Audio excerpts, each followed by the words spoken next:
Hello everyone, welcome to study with Shri. देखिए, weekly current affairs से start किया जा रहा है। ये प्रत्येक रविवार को सुबह 9 बजे आएगा और ये सारे एग्जाम के लिए काफ़ी फायदेमंद होगा। तो स्टार्ट करते हैं। G7 के संदर्भ में निम्नलिखित कथनों पर विचार कीजिए। यह एक अंतर सरकारी संगठन है जिसका मुख्यालय जिनेवा में है। ग्लोबल इकोनॉमिक गवर्नेंस, अंतर्राष्ट्रीय सुरक्षा और ऊर्जा नीति जैसे साझा हितों जैसे मुद्दों पर चर्चा करने के लिए इस समूह की सालाना बैठक होती है। तीसरा यह दिया है कि सभी G7 देश G20 का हिस्सा है। उपयुक्त में से कौन से कथन सत्य है? तो देखिए, G7 अभी जो है कि G7 देशों ने सीमा पार डेटा उपयोग और डिजिटल व्यापार को नियंत्रण करने के लिए सिद्धांतों के एक संयुक्त सेट पर सहमति व्यक्त की है। ठीक है, इसलिए ये अभी न्यूज में है। देखिए, पहला ये बोला गया है कि यह एक अंतर सरकारी संगठन है और इसका हेडक्वार्टर कहाँ पे? जिनेवा में है।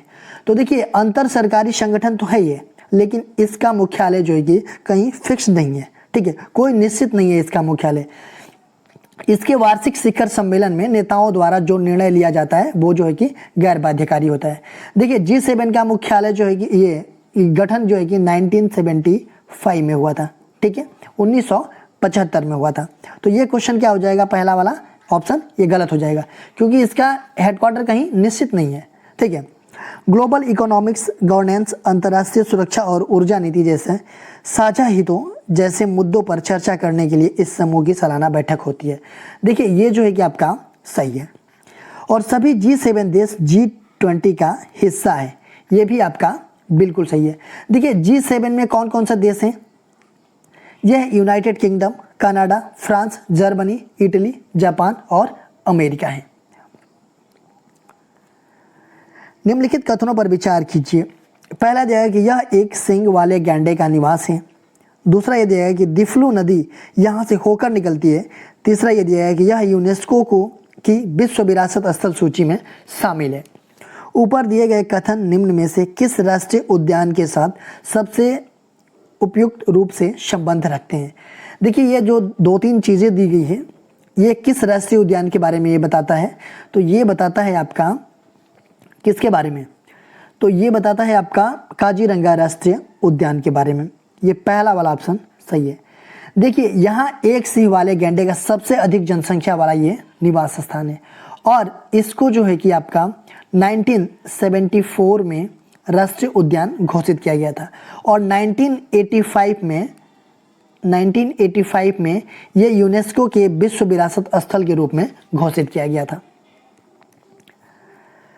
ओसाका ट्रैक हाल ही में खबरों में रहा। निम्नलिखित में से यह किससे संबंधित है?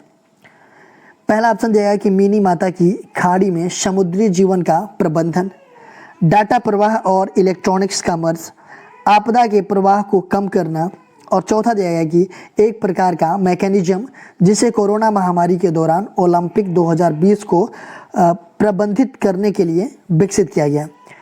देखिए, ओसाका ट्रैक हाल ही में खबरों में रहा है, इसके बारे में ये बताइए क्या ये है? तो देखिए, ये चीज़ें जो है ना आपका डाटा प्रवाह और इलेक्ट्रॉनिक्स कॉमर्स से संबंधित है। ये बी वाला ऑप्शन आपका सही है।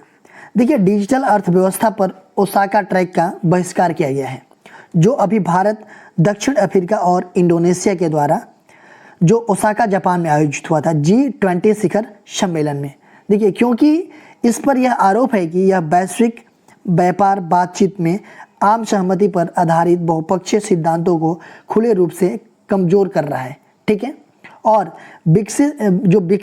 विकासशील देश हैं उसमें डिजिटल औद्योगिकरण के लिए नीति निर्माण को नकारता है ये। ठीक है, नेक्स्ट क्वेश्चन देखते हैं। निम्नलिखित कथनों पर विचार कीजिए। भारतीय संविधान के अनुच्छेद 85 में संसद को आहूत करने संबंधी प्रावधान है। भारत में एक निश्चित संसदीय कैलेंडर है जिसके अनुसार संसद की वर्ष में 3 बार बैठक आयोजित होती है। तीसरा दिया गया है कि संविधान में गणपूर्ति का प्रावधान है जिसके तहत लोकसभा के लिए कुल सदस्य संख्या का 10वां भाग जबकि राज्यसभा के लिए 5वां भाग निश्चित किया गया है। उपरोक्त कथनों में से कौन से कथन सही है? देखिए, पहला यह दिया गया है कि भारतीय संविधान के अनुच्छेद 85 में संसद को आहूत करने संबंधी प्रावधान किए गए हैं। ये बिल्कुल सही है आपका। ठीक है, दूसरा ये दिया गया है कि भारत में एक निश्चित संसदीय कैलेंडर है जिसके अनुसार संसद को वर्ष में 3 बार बैठक आयोजित होती है। देखिए ऐसा कुछ नहीं है। देखिए भारत में कोई निश्चित संसदीय कैलेंडर नहीं है, ठीक है। परंपरागत रूप से वर्ष में 3 सत्र आयोजित होते हैं। संविधान में इसका कोई प्रावधान नहीं है, तो ये हो जाएगा आपका गलत, ठीक है। तीसरा दिया है कि संविधान में गणपूर्ति का प्रावधान है जिसके तहत लोकसभा के लिए कुल सदस्य संख्या का 10वां भाग जबकि राज्यसभा के लिए 5वां भाग निश्चित किया गया है। देखिए संविधान में गणपूर्ति का प्रावधान है, बिल्कुल सही है, जिसके तहत लोकसभा के लिए कुल सदस्यों संख्या का 10वां भाग जबकि राज्यसभा के लिए 5वां भाग नहीं है। देखिए दोनों, ये लोकसभा के लिए हो या राज्यसभा के लिए हो, दोनों के लिए 1/10वां भाग जो है कि गणपूर्ति का प्रावधान है कि 1/10 लोग जब रहेंगे इसमें, मतलब जितने भी, मान लीजिए हमारा कितना है 550 है उसमें, 550 है लोकसभा में और 250 है आपका राज्यसभा में। तो जब ये 55 और 55 जो है कि आपका लोकसभा में और 25 आपका राज्यसभा में लोग रहेंगे, तभी भी कोई भी कार्यवाही जो है कि शुरू की जाएगी। मतलब मिनिमम होना चाहिए आपको इतना। तो ये आपका तीसरा भी गलत है, ठीक है। तो पहला केवल सही है, तो ये हो जाएगा ए ऑप्शन, केवल ए। निम्न में से कौन से तटीय बालू खनिज के प्रकार हैं? Rutile, garnet, zircon, monazite. नीचे दिए गए कोड का प्रयोग करते हुए सही विकल्प का चयन कीजिए। देखिए पूछा जा रहा है कि कौन से तटीय बालू खनिज के प्रकार हैं। देखिए तटीय बालू खनिज 6 प्रकार के होते हैं, ठीक है। कौन कौन होते हैं? रूटाइल बिल्कुल है, गार्नेट, जिरकान, मोनाजाइट और होते हैं इल्मेनाइट और सिलिमेनाइट। तो ये 6 प्रकार होते हैं जिसमें 4 यहाँ पे दिया गया है। तो इसमें से ये चारों हैं, ठीक है, तटीय बालू खनिज के प्रकार।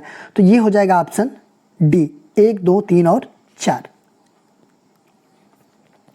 निम्नलिखित कथनों पर विचार कीजिए।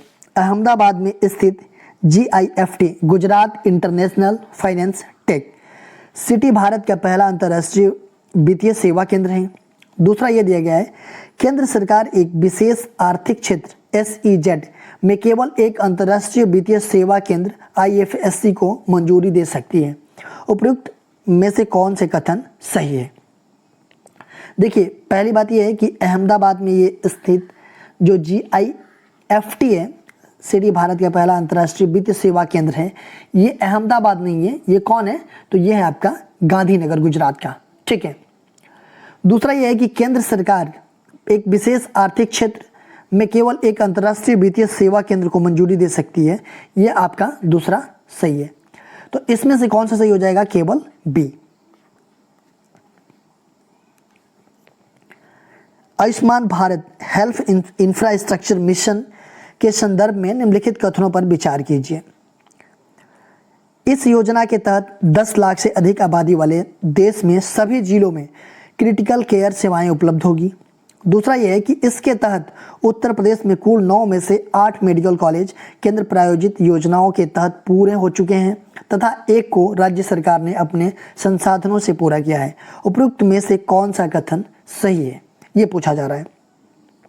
देखिए इस योजना के तहत जो है कि 10 लाख से अधिक आबादी वाले देश के सभी जिलों में क्रिटिकल केयर सेवाएं उपलब्ध होगी, ये जो है कि आपका गलत है। देखिए ये 5 अलग है।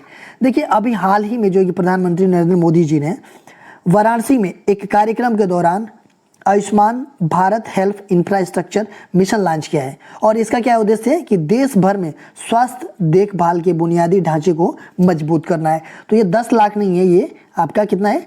5 लाख है, ठीक है। तो ये पहला आपका गलत हो जाएगा।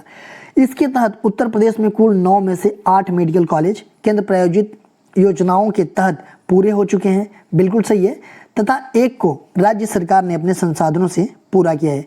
देखिए यहाँ पे एक चीज़ आ गया है, केंद्र प्रायोजित योजना, ठीक है। केंद्र प्रायोजित योजना होता क्या है? देखिए अगर हम बात करें सेंट्रल स्पॉन्सर्ड स्कीम, इसके तहत क्या होता है कि इसमें योजनाओं का कार्यान्वयन हेतु वित्त की व्यवस्था जो है कि केंद्र तथा राज्य द्वारा मिलकर की जाती है। इसमें क्या होता है, वो योजना होती है ये केंद्र और राज्य दोनों के द्वारा की जाती है। देखिए इसमें जो है कि अनुपात हो सकता है 50 संबंध है 50 हो सकता है, आपका जो है कि 60 संबंध है 40 हो सकता है। देखिए 50-50 दोनों, सेंट्रल और स्टेट दोनों। 60-40 में क्या करेगा, सेंटर जो है कि 60 और 40 स्टेट करेगा। 70-30 भी हो सकता है, 70 जो कि सेंटर करेगा और 30 जो है कि आपका कौन सा करेगा, राज्य करेगा। 75-25 भी हो सकता है, 90 और 10 भी हो सकता है, ठीक है, कि 90% जो है कि उसका केंद्र करेगा और 10 जो है कि आपका कौन करेगा, स्टेट करेगा, ठीक है। तो ये होता है आपका केंद्र प्रायोजित योजना, ठीक है। एक होता है केंद्रीय क्षेत्रक योजना, ठीक है, सेंट्रल सेक्टर स्कीम। तो इसमें जो है कि केंद्रीय क्षेत्रक योजना में 100% जो वित्त पोषण होता है वो कौन करता है, केंद्र सरकार द्वारा किया जाता है, ठीक है। और इसका जो है कि कार्यान्वयन भी केंद्रीय तंत्र के द्वारा ही किया जाता है। तो आप लोग समझ गए, केंद्रीय प्रायोजित योजना और केंद्रीय क्षेत्रक योजना, ठीक है। तो इसमें से आपका कौन सा सही है, तो इसमें से केवल एक सही है, ये ए वाला ऑप्शन। भारत बांग्लादेश संबंधों के संदर्भ में निम्नलिखित कथनों पर विचार कीजिए।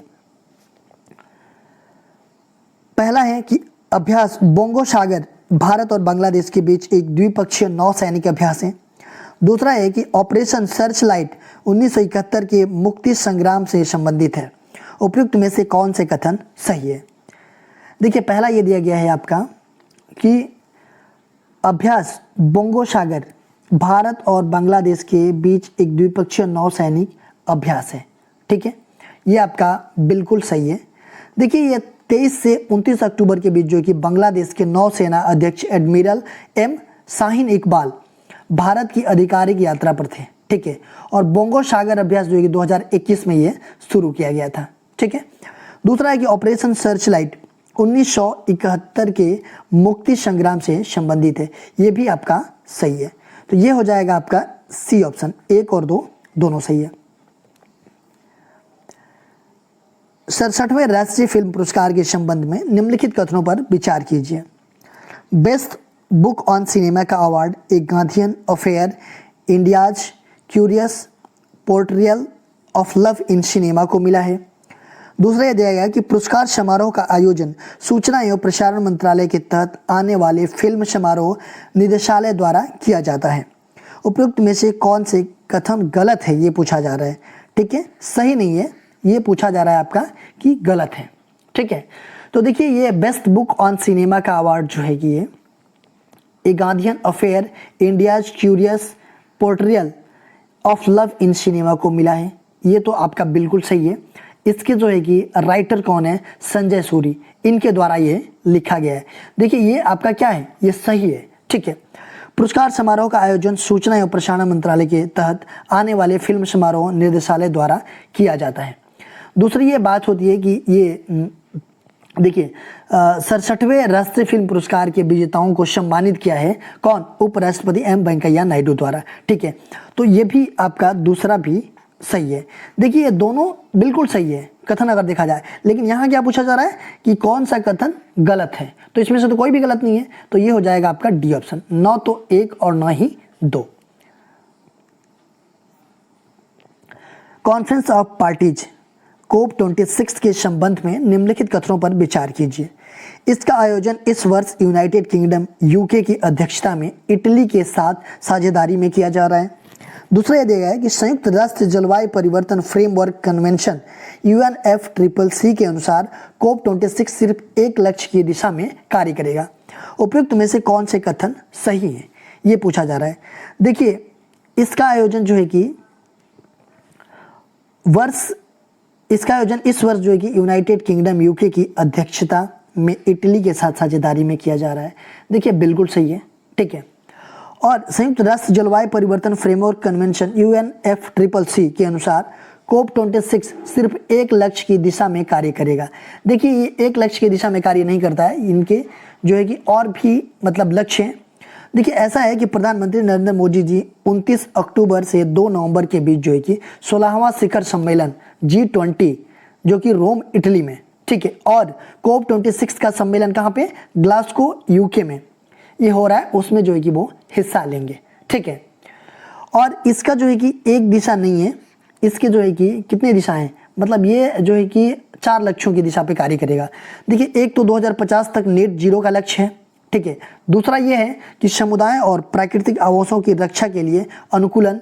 तीसरा है वित्त जुटाना, और चौथा लक्ष्य ये है कि मिलकर लक्ष्यों को पूरा करना। तो ये जो है कि 4 लक्ष्यों पे कार्य कर रहा है। तो ये हो जाएगा इसमें कौन सा, ये केवल पहला आपका इसमें सही है, दूसरा आपका क्या है, गलत है। तो इसमें हो जाएगा आपका केवल 1। इनिशियल पब्लिक ऑफरिंग आईपीओ के संबंध में निम्नलिखित कथनों पर विचार कीजिए। देखिए, पहला दिया गया कि डचों को आधुनिक वित्तीय प्रणाली का अग्रदूत माना जाता है, जिन्होंने आईपीओ को इसका वर्तमान स्वरूप दिया। दूसरा ये दिया गया है कि आईपीओ के तहत प्राथमिक बाजार में जनता के लिए शेयरों की बिक्री हेतु उपलब्ध कराया जाता है। उपरोक्त में से कौन सा कथन सही है? देखिए, इसमें जो है कि आपका आईपीओ, देखिए डचों को आधुनिक वित्तीय प्रणाली का अग्रदूत माना जाता है, जिन्होंने आईपीओ को इसका वर्तमान रूप दिया, बिल्कुल सही है। आईपीओ के तहत प्राथमिक बाजार में जनता के लिए शेयरों की बिक्री हेतु उपलब्ध कराया जाता है, यह भी आपका सही है। तो इसमें हो जाएगा सी ऑप्शन, 1 और 2 दोनों सही है। निम्नलिखित कथनों पर विचार कीजिए। पहला दिया है कि गरुण शक्ति 2021 भारत और यूनाइटेड किंगडम यूके के बीच पहला त्रिसेवा मतलब ट्राई सर्विस संयुक्त अभ्यास है। दूसरा यह दिया है कि अजय वॉरियर भारत और यूके के बीच एक सैन्य अभ्यास है। इस अभ्यास का 6ठा संस्करण उत्तराखंड के चौबटिया में आयोजित किया गया है। उपरोक्त में से कौन से कथन सही है? देखिए, अगर हम बात करें तो ये गरुण शक्ति 2021 ये जो है कि भारत और यूनाइटेड किंगडम यूके के बीच पहला त्रिसेवा संयुक्त अभ्यास नहीं है। पहला त्रिसेवा संयुक्त अभ्यास जो है कि कौन है, तो कोंकर शक्ति 2021 है। भारत और यूनाइटेड किंगडम के बीच ये पहला त्रिसेवा अभ्यास है। दूसरे की बात, ये पहला गलत हो जाएगा। दूसरे की बात कर रहे हैं तो अजय वॉरियर भारत और यूके के बीच एक सैन्य अभ्यास है, यह आपका सही है। तीसरा जो है कि इस अभ्यास का 6ठा संस्करण उत्तराखंड के चौबटिया में आयोजित किया गया है, बिल्कुल सही है ये। तो आपका हो जाएगा 2 और 3 सही है। कौन सा? C option. निम्नलिखित कथनों पर विचार कीजिए। ग्रीन हाउस प्रभाव एक मानव निर्मित घटना है। दूसरा यह है कि जल वाष्प प्राथमिक ग्रीन हाउस गैसों में से एक है। तीसरा है कि कार्बन मोनोऑक्साइड को प्राथमिक ग्रीन हाउस गैस नहीं माना जाता। उपरोक्त में से कौन से कथन सही है? देखिए, ग्रीन हाउस प्रभाव एक मानव निर्मित घटना है, यह बिल्कुल गलत है कि ग्रीन हाउस प्रभाव एक जो है कि ये क्या है, प्राकृतिक घटना है, ठीक है। दूसरी बात यह है कि जल वाष्प प्राथमिक ग्रीन हाउस गैसों में से एक है, ये आपका सही है। कार्बन मोनोऑक्साइड को प्राथमिक ग्रीन हाउस गैस नहीं माना जाता है, ये भी आपका सही है। तो इसमें से हो जाएगा कौन सा, केवल 2 और 3, बी वाला ऑप्शन जो है कि आपका सही हो जाएगा। देखिए, ग्रीन हाउस गैस कौन कौन सी है, तो जल वाष्प, carbon dioxide, methane, nitrous oxide, ये जो है कि आपका ग्रीन हाउस गैस हैं। और कार्बन मोनोऑक्साइड की प्राथमिक ग्रीन हाउस गैस नहीं माना जाता है, क्योंकि यह स्थलीय थर्मल इंफ्रारेड विकिरण ऊर्जा को पर्याप्त रूप से अवशोषित नहीं करती है, इस वजह से जो है कि इसको ग्रीन हाउस गैस नहीं माना जाता है। ट्रिगोनोप्टेरस कोरोना के संबंध में निम्नलिखित कथनों पर विचार कीजिए।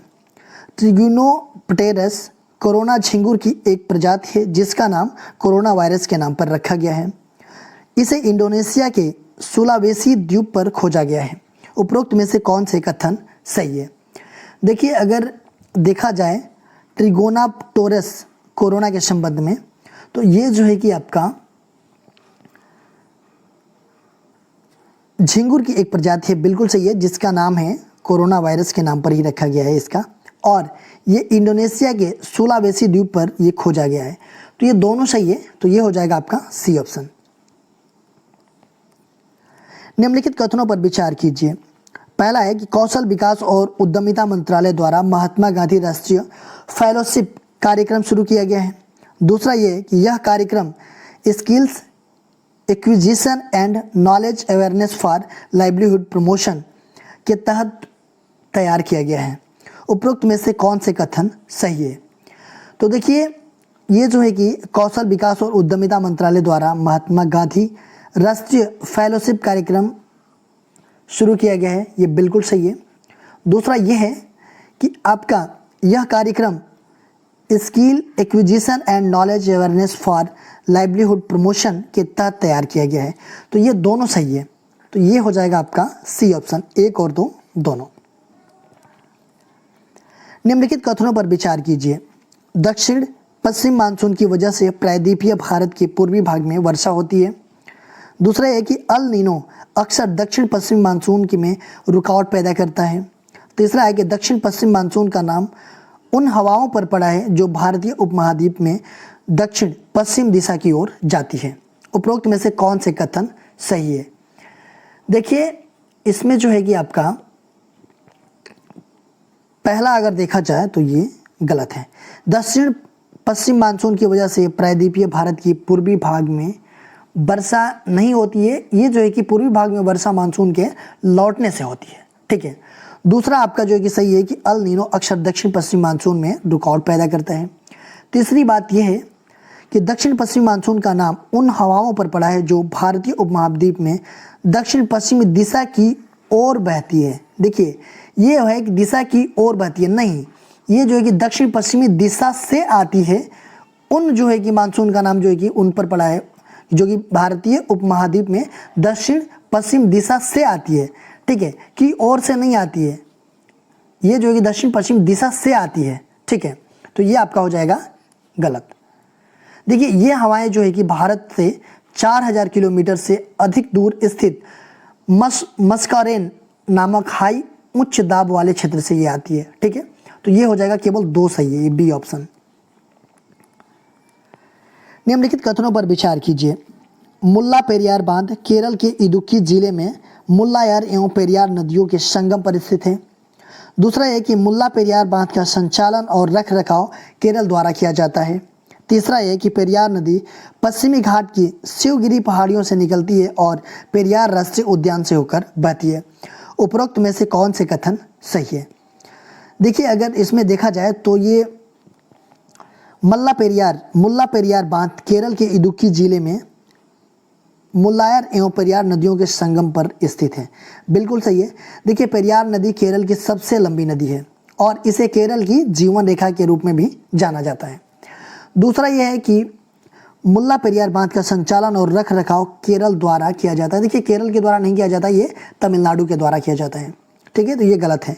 तीसरा है कि पेरियार नदी पश्चिमी घाट की शिवगिरी पहाड़ियों से निकलती है और पेरियार राष्ट्रीय उद्यान से होकर के बहती है। ये भी आपका सही है। तो केवल 1 और 3 सही हो जाएगा, ये सी ऑप्शन। आसियान के संबंध में निम्नलिखित कथनों पर विचार कीजिए। पहला है कि वर्ष 2022 में आसियान और भारत के बीच संबंधों के 50 वर्ष पूरे हो जाएंगे। दूसरा है कि आसियान का आदर्श वाक्य मतलब मोटो 1 विजन 1 आइडेंटिटी 1 कम्युनिटी ऊपर दिए गए कथनों में से कौन से सही हैं? देखिए, आसियान के बारे में अगर देखा जाए तो आसियान को और भारत के बीच संबंधों का जो है कि कितना हुआ है, 50 वर्ष नहीं हुआ है, ये 30 वर्ष हो जाएंगे 2022 में, ठीक है। दूसरा ये है कि आसियान का आदर्श वाक्य जो है कि 1 विजन 1 आइडेंटिटी 1 कम्युनिटी ये है। तो ये आपका दूसरा सही है, पहला गलत है, तो केवल बी हो जाएगा। खबरों में रहने वाला टिग्रे क्षेत्र निम्नलिखित में से किस देश से संबंधित है? Colombia, Ethiopia, Eritrea, Armenia. तो ये टिग्रे क्षेत्र ये किस देश से संबंधित है? तो ये जो है कि आपका संबंधित है इथियोपिया से। ये हो जाएगा आपका बी ऑप्शन।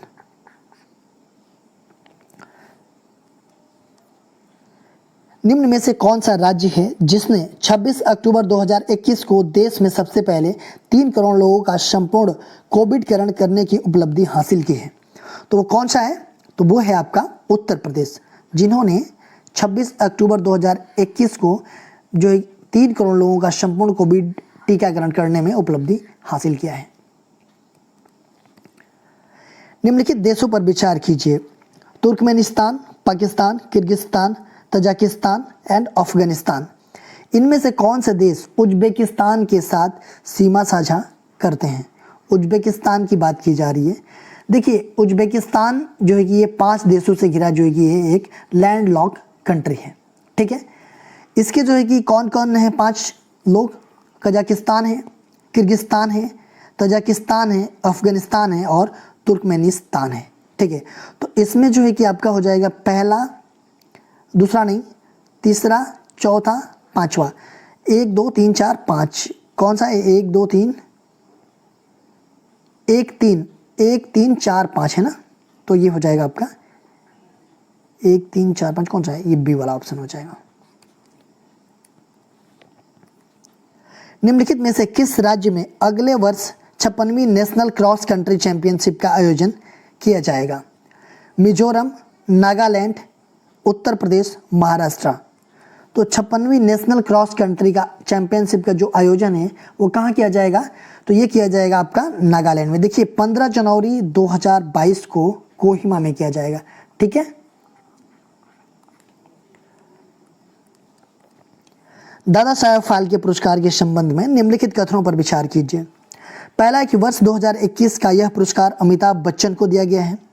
दूसरा है कि यह पुरस्कार पहली बार देविका रानी को प्रदान किया गया था, भारतीय सिनेमा की पहली महिला। तीसरा दिया है कि दादा साहेब फाल्के ने भारत की पहली फीचर फिल्म राजा हरिश्चंद्र जो कि 1913 में आई थी उसका निर्देशन किया था। ऊपर दिए गए कथनों में से कौन से कथन सही है? तो देखिए अगर बात करें तो 2021 का जो दादा साहेब फाल्के पुरस्कार है वो अमिताभ बच्चन जी को नहीं मिला है, वो किसको मिला है? तो ये मिला है रजनीकांत जी को, और यह भारतीय सिनेमा के विकास में उत्कृष्ट योगदान के लिए दिया जाता है और यह सर्वोच्च फिल्म सम्मान पुरस्कार है ये। ठीक है, तो पहला हो जाएगा आपका गलत, क्योंकि अमिताभ बच्चन जी को नहीं मिला है रजनीकांत जी को।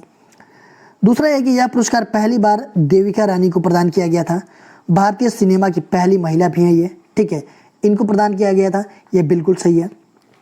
तीसरा कि दादा साहब फाल्के ने भारत की पहली फीचर फिल्म जो थी राजा हरिश्चंद्र जो कि 1913 में आई थी, इसका निर्देशन किया था किसने? दादा साहब फाल्के जी ने। ठीक है, तो ये हो जाएगा आपका दूसरा और तीसरा सही हो जाएगा, ये सी ऑप्शन। ठीक है, देखिए दादा साहब फाल्के पुरस्कार की स्थापना 1969 में की गई थी और दादा साहब को भारतीय सिनेमा के जनक के रूप में भी जाना जाता है। निम्न में से कौन एशियाई अवसंरचना निवेश बैंक का सदस्य देश है? फ्रांस, दक्षिण अफ्रीका, यूनाइटेड किंगडम, अफगानिस्तान। नीचे दिए गए कोड का प्रयोग करते हुए सही उत्तर का चयन करें।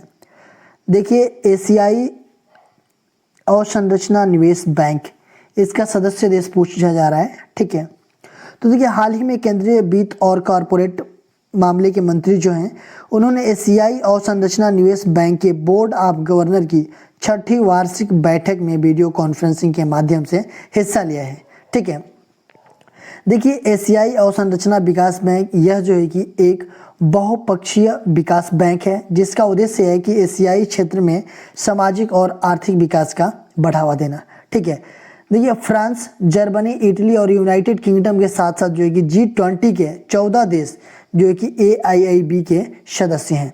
तो इसमें से जो है कि आपका कौन 1 3 और 4 हो जाएगा। 1 3 और 4, 1 3 और 4 कौन सा है? ये सी ऑप्शन आपका सही हो जाएगा। जलवायु भेद्यता सूचकांक के संदर्भ में निम्नलिखित कथनों पर विचार कीजिए। पहला है कि यह वार्षिक रूप से नीति आयोग द्वारा जारी किया जाता है। दूसरा है कि असम के धेमाजी और नागौन जिले भारत के सबसे अधिक जलवायु शुभेद जिले हैं। तीसरा है कि रिपोर्ट ने इस बिंदु को उद्घाटित किया है कि भारत के अधिकतर जिले अपने भू परिदृश्य में परिवर्तन के कारण शुभेद बने हुए हैं। उपरोक्त कथनों में से कौन से कथन सही है? देखिए इसमें जो है कि आपका यह आर्थिक रूप से नीति आयोग द्वारा जारी किया जाता है, ये जो है कि बिल्कुल गलत है। ठीक है, देखिए ये हाल ही में इस प्रकार की पहली रिपोर्ट जो है कि council on energy, environment and water द्वारा ये जारी की गई है। ठीक है, दूसरा ये है कि असम के धेमाजी और नागौन जिले भारत के सबसे अधिक जलवायु शुभेद जिले हैं, बिल्कुल ये आपका सही है। ठीक है, तीसरा ये है कि रिपोर्ट के इस बिंदु को उद्घाटित किया गया है कि भारत के अधिकतर जिले अपने भू परिदृश्य में परिवर्तन के कारण सुभेद बने हुए हैं। ये भी आपका बिल्कुल सही है। तो ये 2 और 3 हो जाएगा, ये बी ऑप्शन।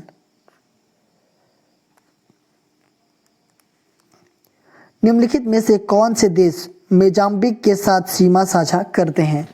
जिम्बाब्वे, बोत्सवाना, दक्षिण अफ्रीका, कांगो।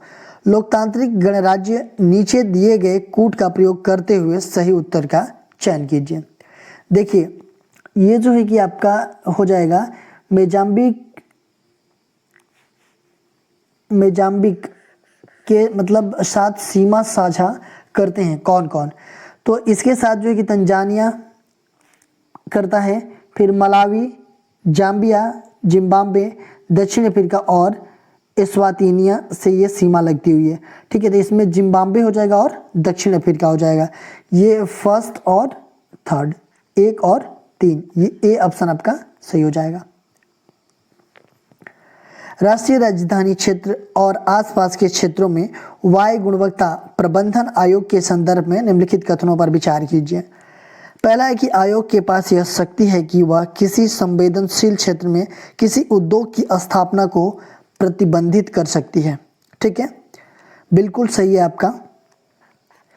आयोग का अध्यक्ष अपने पद पर 3 वर्ष या 70 वर्ष की आयु जो भी पहले पूर्ण हो तब तक बना रह सकती है। ये भी आपका सही है। सिविल न्यायालय ऐसे किसी भी मामले की सुनवाई नहीं कर सकता जिसमें आयोग का हस्तक्षेप हो। ये भी आपका बिल्कुल सही है। देखिए ऐसे मामलों की सुनवाई जो है कि एनजीटी के द्वारा किया जाता है। ठीक है, तो इसमें डी ऑप्शन आपका सही हो जाएगा। हाल ही में प्रकाशित टाइटनिंग द नेट रिपोर्ट किससे संबंधित है? नेट जीरो, कार्बन टारगेट से, समुद्री जीवों के संरक्षण से, बिजली के नुकसान को रोकने से, इंटरनेट के उपयोग पर प्रतिबंध से। तो ये जो है कि किससे संबंधित है? तो देखिए ये संबंधित है आपका किससे? ये नेट जीरो कार्बन टारगेट से संबंधित है। ये ए ऑप्शन आपका सही है। देखिए टाइटनिंग द नेट रिपोर्ट ये जो है कि ऑक्सफैम इंटरनेशनल द्वारा जारी किया गया है और इस रिपोर्ट में ये कहा गया है कि नेट जीरो कार्बन टारगेट की घोषणा करना कार्बन उत्सर्जन में कटौती करने की प्राथमिकता से ध्यान भटकाने का प्रयास है। ये नेक्स्ट क्वेश्चन देखते हैं। इन्फेंट्री डे मतलब पैदल सेना दिवस के संबंध में निम्नलिखित कथनों पर विचार कीजिए। इस दिन को स्वतंत्र भारत के पहले मिलिट्री इवेंट की याद में मनाया जाता है। दूसरा है कि भारतीय सेना ने 27 अक्टूबर 1947 को घुसपैठ करने वाले आक्रमणकारी कबायलियों को कश्मीर घाटी से मार भगाया था। ऊपर दिए गए कथनों में से कौन से सही हैं? तो देखिए अगर हम बात करें इन्फेंट्री डे तो ये जो है कि इस दिन को स्वतंत्र भारत को पहले मिलिट्री इवेंट की याद में मनाया जाता है। बिल्कुल सही है। भारतीय सेना ने 27 अक्टूबर 1947 को घुसपैठ करने वाले आक्रमणकारियों कबायलियों को कश्मीर घाटी से मार भगाया था। ये भी आपका सही है। तो ये हो जाएगा 1 और 2 दोनों सही है, ये सी ऑप्शन। देखिए भारतीय सेना जो है कि 27 अक्टूबर को जो है कि अपना 75वां इन्फेंट्री डे मनाई। भारत और किर्गिस्तान संबंधों के संदर्भ में निम्नलिखित कथनों पर विचार कीजिए। पहला है कि किर्गिस्तान संयुक्त राष्ट्र सुरक्षा परिषद में भारत को अस्थायी सीट दिए जाने का समर्थन करता है। दूसरा है कि हाल ही में राष्ट्रीय सुरक्षा परिषद सचिवालयों के बीच पहली भारत किर्गिस्तान रणनीति वार्ता आयोजित की गई है। ऊपर दिए गए कथनों में से कौन से सत्य हैं? तो देखिए ये जो है कि बिल्कुल दोनों सत्य हैं कि किर्गिस्तान संयुक्त राष्ट्र सुरक्षा परिषद में भारत को अस्थायी सीट दिए जाने का समर्थन करता है और हाल ही में राष्ट्रीय सुरक्षा परिषद सचिवालयों के बीच पहली भारत किर्गिस्तान रणनीति वार्ता आयोजित की गई है। देखिए इसमें जो है कि आपके भारत की तरफ से अजीत डोभाल हैं और किर्गिस्तान की तरफ से जो है कि मरात इमानकुलोव ने मतलब उनका जो है कि इन दोनों के बीच ये वार्ता हुई है, आयोजित की गई है। तो ये हो जाएगा 1 और 2 दोनों सही है, सी ऑप्शन। गो कांट कैप प्रोग्राम के संबंध में निम्नलिखित कथनों पर विचार कीजिए। पहला है कि इसका आयोजन इलेक्ट्रॉनिक्स एवं सूचना प्रौद्योगिकी मंत्रालय द्वारा किया जा रहा है। दूसरा है कि इसमें भाग लेने वाले छात्रों को क्वांटम कंप्यूटिंग के मूल सिद्धांतों पर प्रशिक्षित किया जाएगा। ऊपर दिए गए कथनों में से कौन से सही है? देखिए, अगर हम बात करें गो क्वांट कैप प्रोग्राम की, ठीक है, तो इसके संबंध में ये पूछा जा रहा है।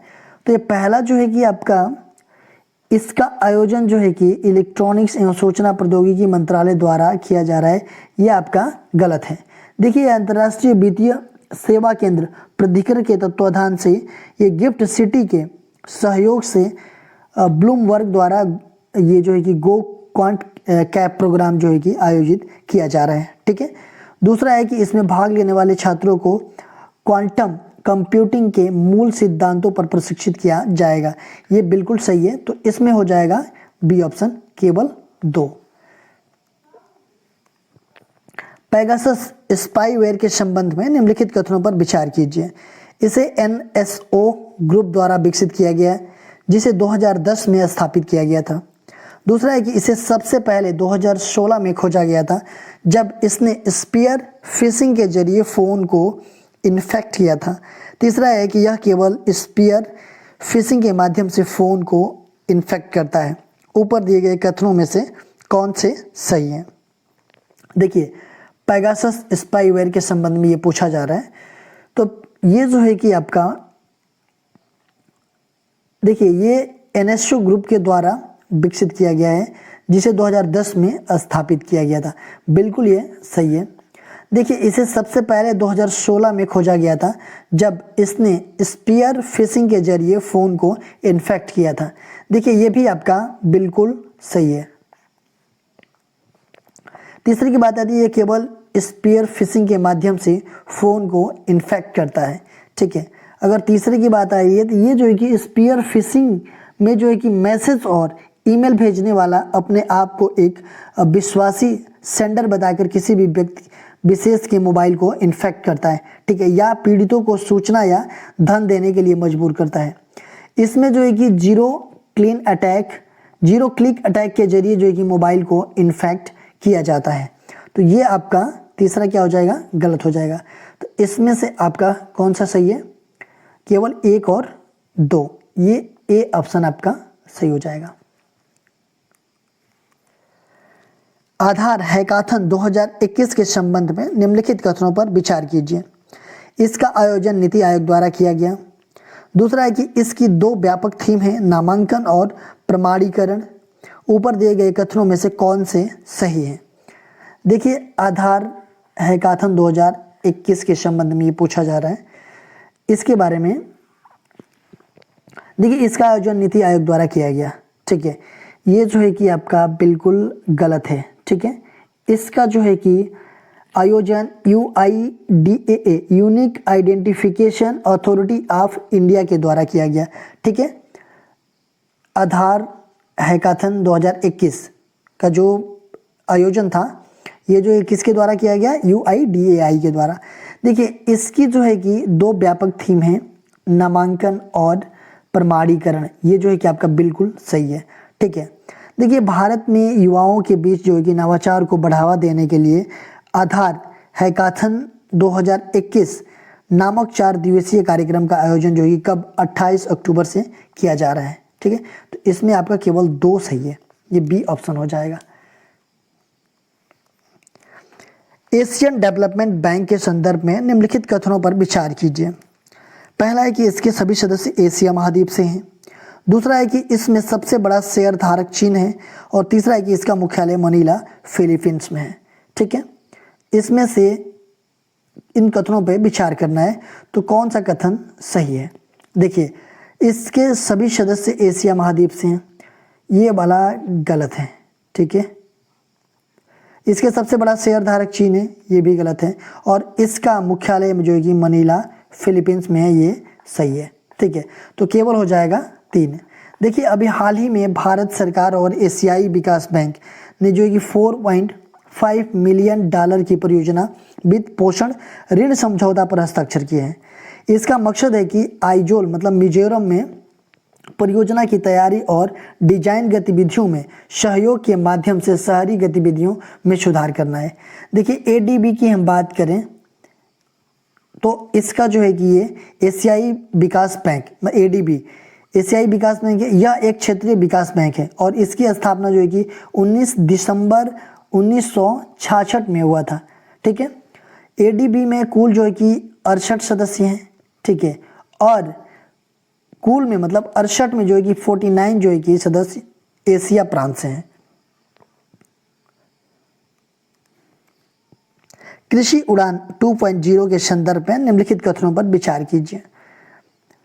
इसे कृषि एवं किसान कल्याण मंत्रालय द्वारा लॉन्च किया गया है।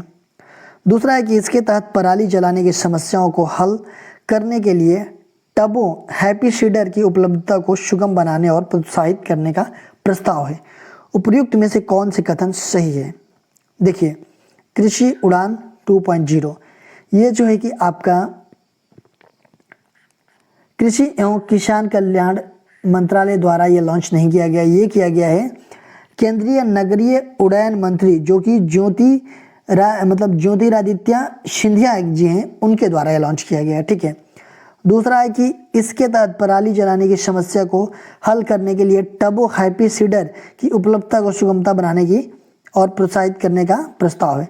नहीं, देखिए, इसका कृषि उड़ान 2.0 इसका क्या उद्देश्य है? उसका उद्देश्य है कि कृषि उपज और हवाई परिवहन के बेहतर एकीकरण और अनुकूलन के माध्यम से मूल्य प्राप्ति में सुधार लाना। तो इसमें से एक भी सही नहीं है और नहीं दो ही सही है, तो ये डी ऑप्शन हो जाएगा। निम्नलिखित कथनों पर विचार कीजिए। अग्नि 5 भारत की स्वदेशी रूप में विकसित सबसे आधुनिक सतह से सतह पर मार करने वाली बैलिस्टिक मिसाइल है। इसका निर्माण एकीकृत निर्देशित मिसाइल विकास प्रोग्राम के तहत किया गया है। और तीसरा है कि अग्नि 5 का प्रक्षेपण श्रीहरिकोटा में स्थित एपीजे अब्दुल कलाम द्वीप से किया गया था। ऊपर दिए गए कथनों में से कौन से कथन सही है? देखिए, अगर हम बात करें तो अग्नि 5 भारत की स्वदेशी रूप में विकसित सबसे आधुनिक ये सतह से सतह मार करने वाली बैलिस्टिक मिसाइल है। बिल्कुल सही है। इसका रेंज जो है कि अभी 5000 किलोमीटर इसका लक्ष्य है। ठीक है, इसका निर्माण एकीकृत निर्देशित मिसाइल विकास प्रोग्राम के तहत किया गया है, ये भी बिल्कुल सही है। तीसरा जो है कि आपका गलत है। देखिए, अग्नि 5 का जो परीक्षण है ना, श्रीहरिकोटा में स्थित एपीजे अब्दुल कलाम द्वीप से किया गया था। ये श्रीहरिकोटा में एपीजे अब्दुल कलाम द्वीप कहाँ पे है? ये तो उड़ीसा में है ना, तो ये उड़ीसा में स्थित एपीजे अब्दुल कलाम द्वीप से किया गया है इसका प्रक्षेपण। ठीक है, तो ये तीसरा गलत हो जाएगा। तो एक और दो सही है, ये हो जाएगा आपका बी वाला ऑप्शन। निम्नलिखित कथनों पर विचार कीजिए। भारत और दक्षिण कोरिया ने वाराणसी और बुसान को सिस्टर सिटी के रूप में विकसित करने के लिए एक समझौते पर हस्ताक्षर किए हैं। दूसरा है कि इंडिया कोरिया फ्रेंडशिप पार्क नई दिल्ली में स्थित है। और तीसरा है कि राम कथा पार्क का नाम बदल करके क्वीन हियो ह्वांग ओक मेमोरियल किया जाएगा। ऊपर दिए गए कथनों में से कौन से कथन सही है? देखिए, पहला जो है कि आपका ये गलत है। भारत और दक्षिण कोरिया ने ये वाराणसी और बुसान को नहीं, ये जो है कि अयोध्या और किसको, गिम्हार को, ठीक है, 2002 ईस्वी में जो है कि ये सिस्टर सिटी के रूप में विकसित करने के लिए एक समझौते पर हस्ताक्षर किया था। ठीक है, तो ये गलत हो जाएगा। दूसरा है आपका कि इंडिया कोरिया फ्रेंडशिप पार्क नई दिल्ली में स्थित है, बिल्कुल सही है। तीसरा है ये राम कथा पार्क का नाम बदलकर क्वीन हियो ह्वांग ओक मेमोरियल किया जाएगा, ये सही है आपका। तो इसमें हो जाएगा सी ऑप्शन, 2 और 3 सही है। ये जो है कि राम कथा पार्क जो है कि अयोध्या के सरजू नदी के किनारे पे है। ठीक है, महात्मा गांधी नेशनल फेलोशिप के संबंध में निम्नलिखित कथनों पर विचार कीजिए। यह fellowship SANKL Sankalp skill acquisition and knowledge awareness for livelihood programme के तहत प्रदान की जाती है। दूसरा है कि यह 2 वर्षीय लंबा फेलोशिप प्रोग्राम है जिसका उद्देश्य युवा व्यक्तियों को जमीनी स्तर पर उनके कौशल में वृद्धि करने के लिए शुरू किया गया। तीसरा है कि इस फेलोशिप को प्राप्त करने के लिए अभ्यर्थी के पास किसी भी विश्वविद्यालय से PhD की उपाधि होनी चाहिए। ऊपर दिए गए कथनों में से कौन से कथन सही है? देखिए, महात्मा गांधी नेशनल फेलोशिप के संबंध में ये बात किया जा रहा है। इस पे विचार करना है। तो यह फेलोशिप जो है कि संकल्प प्रोग्राम के तहत प्रदान की जाती है, बिल्कुल सही है। दूसरा है कि यह 2 वर्षीय लंबा फेलोशिप प्रोग्राम है जिसका उद्देश्य युवा व्यक्तियों को जमीनी स्तर पर उसके कौशल की वृद्धि करने के लिए शुरू किया गया है, बिल्कुल सही है। तीसरा जो है कि आपका गलत है। यह फेलोशिप को प्राप्त करने के लिए अभ्यर्थी के पास किसी भी विश्वविद्यालय से पीएचडी की उपाधि नहीं, ओनली जो है कि क्या है, ओनली ग्रेजुएशन की उपाधि होनी चाहिए, और वो भी 21 से 30 वर्ष के अंदर, ठीक है, कि मतलब 21 से 30 वर्ष के आयु के नागरिकों के लिए, मतलब भारत के नागरिकों के लिए। तो 1 और 2 सही है आपका, तो ये हो जाएगा बी ऑप्शन। बोबाइन मस्तिष्क के संदर्भ में निम्नलिखित कथनों पर विचार कीजिए। इसमें स्तन ग्रंथि में सूजन आ जाती है तथा यह दुधारू जानवरों में होने वाली सबसे आम बीमारी है।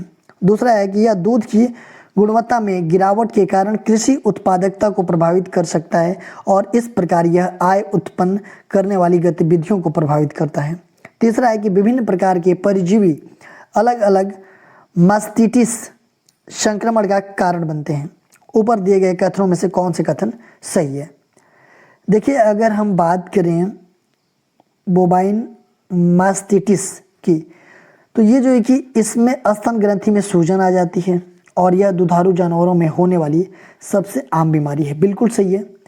दूसरा कि यह दूध की गुणवत्ता में गिरावट के कारण कृषि उत्पादकता को प्रभावित कर सकता है और इस प्रकार आय उत्पन्न करने वाली गतिविधियों को प्रभावित करता है, ये भी सही है। देखिए, विभिन्न प्रकार के परजीवी अलग अलग मास्टिटिस संक्रमण का कारण बढ़ते हैं। देखिए, विभिन्न प्रकार के परजीवी नहीं, ये विभिन्न प्रकार के जीवाणु जो है कि अलग अलग मास्टिटिस संक्रमण का कारण बनते हैं। तो ये तीसरा आपका गलत हो जाएगा। 1 और 2 ही केवल सही है, तो ये हो जाएगा आपका 1। निम्नलिखित कथनों पर विचार कीजिए। खासी पूर्वोत्तर भारत में त्रिपुरा का एक नृजातीय समूह है। दूसरा है कि खासी एक मातृसत्तात्मक समाज है और इसमें माता के कुल के माध्यम से विरासत और वंश का निर्धारण होता है। तीसरा है कि खासी ऑस्ट्रो एशियाई मोन खमेर भाषा बोलते हैं। उपरोक्त में से कौन से कथन सही है? देखिए, खासी जो है कि आपका पूर्वोत्तर भारत में त्रिपुरा का एक नृजातीय समूह है। ये त्रिपुरा का नहीं है, ये कहाँ का है? मेघालय में पाई जाती है, गारो, खासी और जयंतिया। दूसरा है कि खासी एक मातृसत्तात्मक समाज है और इसमें माता के कुल के माध्यम से विरासत और वंश का निर्धारण होता है, ये आपका सही है। तीसरा जो है कि खासी ऑस्ट्रो एशियाई मोन खमेर भाषा बोलते हैं, ये भी आपका सही है। तो ये हो जाएगा आपका सी। 2 और 3 सही है। उइगर मुसलमानों के संबंध में निम्नलिखित कथनों पर विचार कीजिए। देखिए, उइगर नृजातीय समुदाय की सबसे बड़ी आबादी किर्गिस्तान में रहती है, पहला। दूसरा है कि भारत में उइगरों के खिलाफ क्रूरता की कड़ी निंदा की है। उपरोक्त में से कौन से कथन सही है? देखिए, उइगर नृजातीय समुदाय की सबसे बड़ी आबादी किर्गिस्तान में रहती है, नहीं, ये गलत है। देखिए, इसकी सबसे बड़ी आबादी कहाँ पे रहती है? तो ये रहती है आपका लगभग चीन के सिंजियांग क्षेत्र में रहती है, ठीक है, तो ये पहला गलत है। दूसरा आपका भारत में उइगरों के खिलाफ क्रूरता की निंदा की है। देखिए, अगर इसके बारे में हम बात करें तो भारत सरकार ने उइगर संकट, मतलब इसके संबंध में अभी तक जो है कि औपचारिक प्रतिक्रिया ही नहीं दिया है, ठीक है, तो ये दोनों जो है कि गलत है। आपका कौन सा हो जाएगा? ये हो जाएगा डी। G20 शिखर सम्मेलन के संदर्भ में निम्नलिखित कथनों पर विचार कीजिए। पहला ये दिया गया है कि 2021 में होने वाला शिखर सम्मेलन इटली की अध्यक्षता में G20 का 16वां शिखर सम्मेलन है। दूसरा ये दिया गया है कि इसके सदस्य वैश्विक सकल घरेलू उत्पाद का लगभग 80% से अधिक, वैश्विक व्यापार का 75% तथा विश्व की 60% जनसंख्या का प्रतिनिधित्व करते हैं। उपरोक्त में से कौन से कथन सही है? देखिए, G20 शिखर सम्मेलन की बात की जा रही है, तो इसका जो है कि जो 2021 में होने वाला शिखर सम्मेलन है वो इटली की अध्यक्षता में होगा और यह G20 का कौन सा 16वां शिखर सम्मेलन है, ठीक है। तो देखिए, 3 क्वेश्चन इससे ही बन जाएंगे कि ये तो इटली की अध्यक्षता में हो रहा है, ठीक है। दूसरा कि ये G20 का कौन सा है? 16वां शिखर सम्मेलन है, ठीक है, जो 2021 में हो रहा है। देखिए प्रधानमंत्री जी की 30 से 31 अक्टूबर को 16वां शिखर सम्मेलन जो में इसमें भाग लेंगे G20 में। ये 19 देश और एक है कौन सा, यूरोपीय यूनियन है। ठीक है, दूसरा है कि इसके सदस्य वैश्विक सकल घरेलू उत्पाद का लगभग 80% से अधिक और वैश्विक व्यापार का 75% और विश्व की 60% जनसंख्या का प्रतिनिधित्व करते हैं। ये भी आपका बिल्कुल सही है। तो 1 और 2 दोनों सही हो जाएगा आपका C option. Long range bomb के संबंध में निम्नलिखित कथनों पर विचार कीजिए। पहला दिया गया है कि इसे अनुसंधान केंद्र इमारत RCI द्वारा डिजाइन और विकसित किया गया है। दूसरा यह दिया गया है कि इसका परीक्षण DRDO और भारतीय वायुसेना द्वारा संयुक्त रूप से किया गया था। ऊपर दिए गए कथनों में से कौन से कथन सही है? देखिए अगर हम बात करें लॉन्ग रेंज बम की, तो ये जो है कि आपका इसे ये अनुसंधान केंद्र इमारत RCI इसके द्वारा ये विकसित किया गया है। ये बिल्कुल सही है। देखिए लॉन्ग रेंज बम की बात करें तो ये निर्धारित सीमाओं के भीतर सटीकता के साथ एक लंबी दूरी के भूमि आधारित लक्ष्य के लिए एक गाइडेड हथियार है। ठीक है, और इसे लड़ाकू विमान से दागा जाता है। ठीक है, दूसरा यह है कि इसका परीक्षण जो है कि DRDO defence research and development organisation और भारतीय वायुसेना के द्वारा संयुक्त रूप से यह किया गया था। तो ये हो जाएगा आपका सी ऑप्शन। 1 और 2 दोनों सही है। PV सिंधु ने बुसानन ओंगबामरुंगफान को हराकर फ्रेंच ओपन बैडमिंटन के पहली एकल वर्ग में सेमीफाइनल के लिए क्वालिफाइड किया था। यह महिला खिलाड़ी किस देश से संबंधित है? Vietnam, Japan, Cambodia, Thailand. PV Sindhu ने बुसानन ओंगबामरुंगफान को हराकर के फ्रेंच ओपन बैडमिंटन के महिला एकल वर्ग में सेमीफाइनल के लिए क्वालिफाई किया था। ये महिला खिलाड़ी किस देश से संबंधित है? तो ये जो है कि आपका थाईलैंड से संबंधित है। गंगा उत्सव के संदर्भ में निम्नलिखित कथनों पर विचार कीजिए। राष्ट्रीय स्वच्छ गंगा मिशन गंगा नदी को राष्ट्रीय नदी के रूप में घोषित करने की वर्षगांठ को चिन्हित करने के लिए हर साल गंगा उत्सव मनाता है। दूसरा है कि 10 नवंबर 2008 को गंगा को राष्ट्रीय नदी के रूप में घोषित किया गया था। तीसरा है गंगा टास्क फोर्स के नेतृत्व में एक अभियान गंगा मशाल को दिल्ली से एक समारोह में झंडी दिखाकर रवाना किया जाएगा और यह गंगा नदी के किनारे 23 स्टेशनों से होते हुए अपनी यात्रा करेगा। उपरोक्त में से कौन से कथन सही है? देखिए गंगा उत्सव के बारे में बात की जा रही है। पहला यह दिया है कि राष्ट्रीय स्वच्छ गंगा मिशन ये गंगा नदी को राष्ट्रीय नदी के रूप में घोषित करने की वर्षगांठ को चिन्हित करने के लिए हर साल गंगा उत्सव मनाता है। ठीक है, ये पहला ऑप्शन आपका सही है। देखिए हर साल गंगा उत्सव जो है कि मतलब इस साल जो गंगा उत्सव जो है कि आपका 1 से 3 नवंबर 2021 तक आयोजित किया जाएगा। ठीक है, दूसरा ये है कि 10 नवंबर 2008 को गंगा को राष्ट्रीय नदी के रूप में घोषित किया गया था। देखिए 10 नवंबर नहीं था, वो डेट था आपका 4 नवंबर। ठीक है, 4 नवंबर 2008 को गंगा को राष्ट्रीय नदी के रूप में ये घोषित किया गया। तो ये दूसरा गलत है। ठीक है, तीसरा है कि गंगा टास्क फोर्स के नेतृत्व में एक अभियान गंगा मशाल को दिल्ली से एक समारोह में हरी झंडी मतलब झंडी दिखाकर रवाना किया जाएगा और यह गंगा नदी के किनारे 23 स्टेशनों से होते हुए अपनी यात्रा करेगा। ठीक है, तो ये हो जाएगा आपका तीसरा भी सही है। तो 1 और 3 सही हो जाएगा, ये बी ऑप्शन। समुद्रयान के संदर्भ में निम्नलिखित कथनों पर विचार कीजिए। पहला दिया है कि समुद्रयान पहल के तहत निर्मित मत्स्य 6010 लोगों को ले जाने में सक्षम है। दूसरा यह दिया है कि भारत समुद्र के अंदर की गतिविधियों के लिए मानव युक्त वाहन बनाने वाला दूसरा देश है। उपरोक्त में से कौन से कथन सही है?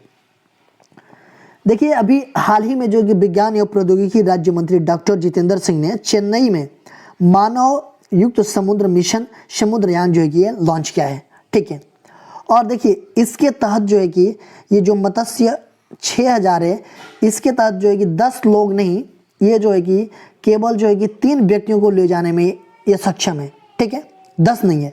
तो पहला हो जाएगा आपका गलत। दूसरा है कि भारत समुद्र के अंदर गतिविधियों के लिए मानव युक्त वाहन बनाने वाला ये दूसरा देश है।